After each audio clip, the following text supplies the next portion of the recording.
भूमिका रहा है केंद्र के नेतृत्व का, राजनाथ सिंह जी का, अरुण जेटली जी का, लाल कृष्ण आडवाणी जी का, ये सभी लोगों ने स्ट्रेटजाइज करके कैंपेन बिल्डअप किया, सुषमा जी का, वेंकैया नायडू जी का।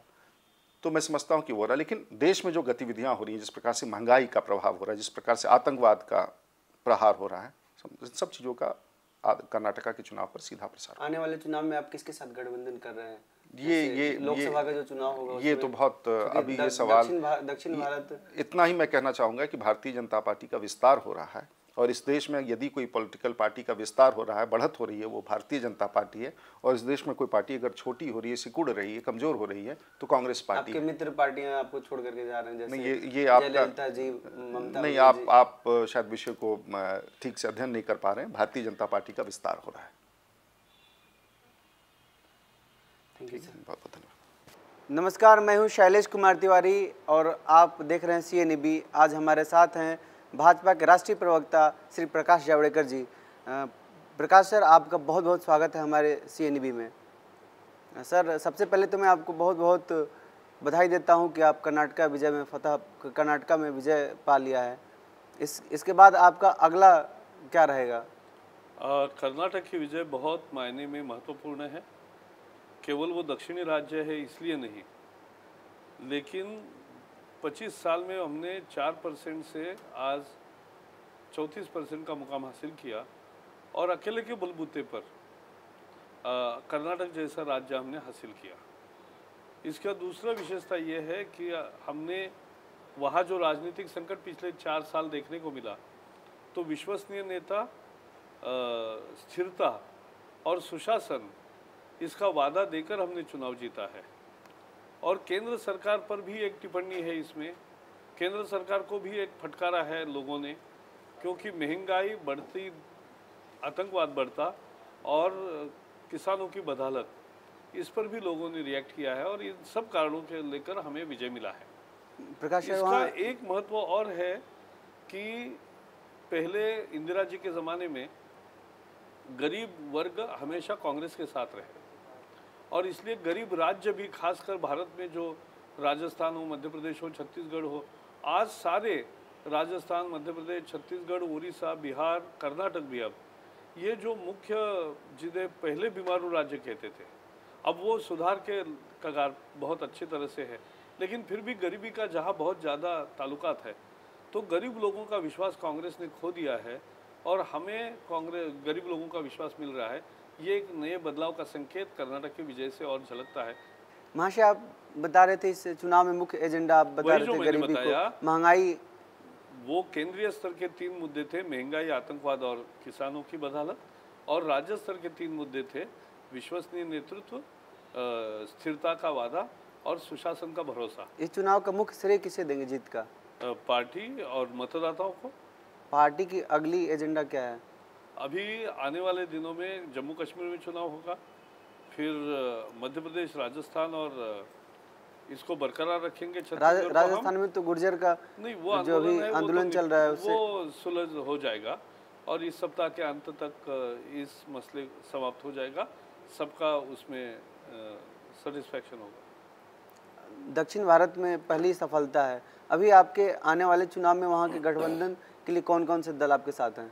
ये मुझे लगता है लोकसभा चुनाव अगले साल है, तो उसके पहले जो मध्य प्रदेश, राजस्थान, दिल्ली और छत्तीसगढ़ के चुनाव है, तो इसमें हम दिल्ली जीतेंगे और 3 राज्य अगर हम रखने में कामयाब होते हैं, तो फिर सारे देश की राजनीति में तुरंत बदलाव आएगा, क्योंकि फिर लोकसभा में हमें आने से कोई रोक नहीं सकता।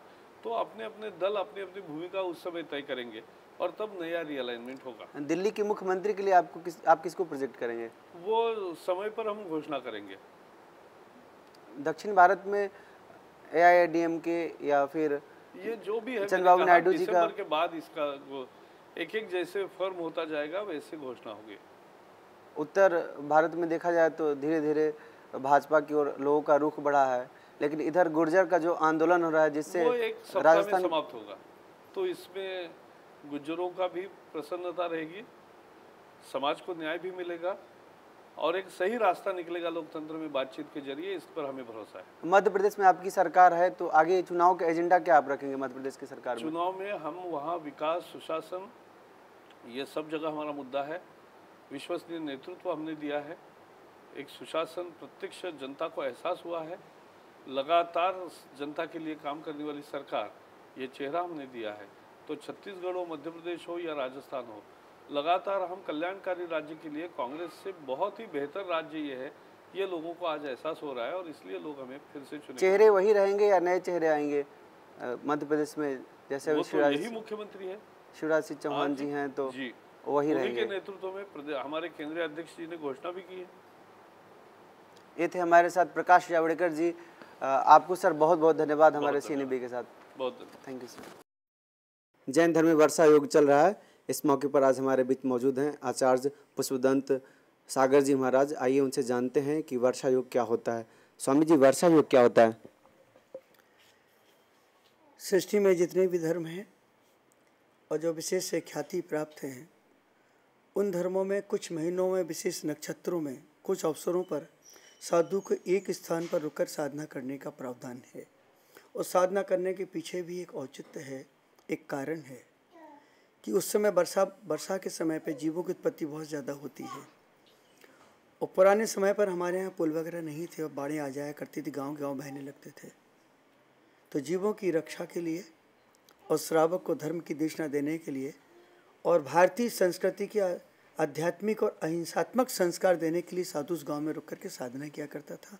अपनी साधना के साथ साथ वो दूसरों को भी उपदेश दिया करता था। उनका उपदेश इस प्रकार, जैसे बरसात के महीने में बाढ़ें बहुत आती हैं, लेकिन वो पानी जब एक सीमा के अंदर तट पे बहता था तो लोगों को हरियाली भी देता था, फसल भी देता था, खुशहाली भी देता था। इसी प्रकार साधु एक सरिता की तरह है, एक जगह रुकता है, हरियाली भी देता है, संस्कार भी देता है और देश के प्रति, राष्ट्र के प्रति समर्पण की भावना भी जगाता है। तो आचार्य जी का कहना था कि संत जो होता है वो पूरे समाज को, पूरे देश को, पूरे दुनिया को हरियाली प्रदान करता है और उस छाया में अपने आप को समाहित करते हुए पूरे देश को सुखी करता है। कैमरामैन वेद प्रकाश के साथ शैलेश तिवारी, CNB, नई दिल्ली। राम भक्तों को पिछले 20 सालों से राम कथा का रसपान करा रहे पूज्य संत श्री विजय कौशल जी महाराज ने नई दिल्ली में चल रहे राम कथा का भक्तों को रसपान कराते हुए अपने भक्तों को राम प्रेम में झूमने नाचने पर बरबस मजबूर कर दिया। दिल्ली में चल रहे राम कथा में भाव विभोर होते हुए श्री विजय कौशल जी महाराज ने भारत में रामराज की सुखद कामना की। राम हर युग में प्रासंगिक है। सतयुग में भी राम प्रासंगिक है, त्रेता में भी राम प्रासंगिक हैं, द्वापर में भी हैं, कलयुग में भी हैं। चूँकि राम एक आदर्श चरित्र है, राम मर्यादा पुरुषोत्तम है, तो चरित्र और मर्यादा हर युग की आवश्यकता है। वो हर युग में प्रासंगिक रहेंगे, आज भी हमेशा रहेंगे। राम कथा के अंतिम दिन साधु संतों की भीड़ ने राम कथा समापन के बाद भंडारा में प्रसाद ग्रहण कर अपने आप को धन्य माना। कौशल जी महाराज जो प्रोग्राम किया आज बहुत ही अच्छा, कि मन भावन सा आ गया सबके भाव में। इनकी कथा में हमको आनंद ही मिलता है, जहाँ जहाँ होती है इनकी कथा में जाते हैं आनंद मिलता है। यूँ तो साधु संतों का प्रवचन देश में हमेशा होता ही रहता है, लेकिन उस प्रवचन को आम मनुष्य कितना अपने जीवन में उतारते हैं यह ज्यादा महत्व रखता है। पूज्य संत विजय कौशल जी महाराज के प्रवचन से रामराज की स्थापना और उसके सपनों को पूरा होना ज्यादा महत्वपूर्ण बात है।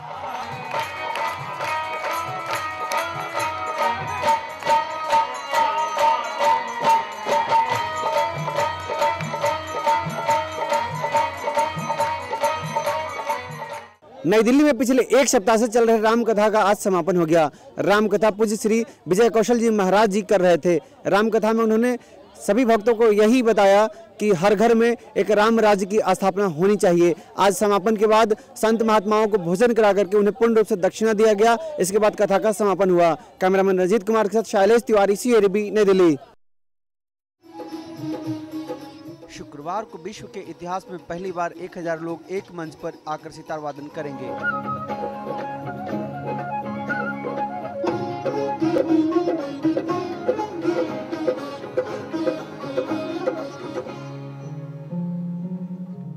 इस सितार वादन का नाम आर्ट ऑफ लिविंग के गुरु श्री रविशंकर के द्वारा ब्रह्मनाद रखा गया है। इसके आयोजन का मुख्य कारण बिहार में आई भीषण बाढ़ में बेघर हुए लोगों का पुनर्वास करना है। जो बाढ़ पीड़ित है उनके लिए जो रिहैबिलिटेट करने के लिए जो भी यहाँ से डोनेशन है वहाँ जाएगा। और ऑफ कोर्स इसके साथ साथ दूसरा कारण ये भी था कि सितार जो अब लुप्त होता जा रहा है, इस का पर्पस एक ये भी था कि जो लुप्त हो रहा है ये लोग इसको देख के और इसका महत्व समझे और इसकी खूबसूरती को जाने, इसका माधुर्य को जाने। इस सितार वादन में भाग लेने के लिए देश के कोने कोने से सभी उम्र के लोग आए हैं। इसमें 8 से 10 साल के बच्चों का उत्साह देखते बन रहा है। बहुत अच्छा लग रहा है। मैं तो ज़्यादा म्यूजिशियंस के सामने कभी नहीं बजाया। हम लोग के सितार बजाने वाले हैं और हमको बहुत खुशी है कि इधर सब बड़े बड़े उस्ताद के साथ बजाने को मिल रहा है। देश में शांति बना रहे। यहाँ पे आप देख रहे हैं, यहाँ पे हर तरह के लोग आए हैं, बूढ़े बच्चे, हर स्टेट से लोग आए हैं। सब कोई सितार बजा रहा है। 1000 सितार बजा, वर्ल्ड में कभी ऐसा नहीं हुआ है। बहुत मज़ा आ रहा है यहाँ पे। सितार वादन का अनूठा प्रयोग भारतीय संगीत के सितार को बढ़ावा देगा। साथ ही बिहार में आई भीषण बाढ़ में तबाह लोगों को पुनर्वास के लिए काफी मददगार साबित होगा। आर्ट ऑफ लिविंग के गुरु श्री श्री रविशंकर जी के द्वारा ब्रह्मनाथ का यह अनूठा प्रयोग विश्व में अद्वितीय है। इतिहास में सब पहली बार हो रहा है जब 1000 लोग किसी एक मंच पर बैठ करके सितार वादन कर रहे हैं। इससे सितार वादन को भी बढ़ावा मिलेगा। साथ ही साथ इसमें भाग लेने वाले सभी लोगों को Limca book of world record में नाम दर्ज होगा। कैमरामैन अबू तला के साथ शैलेश तिवारी, CNBC नोएडा।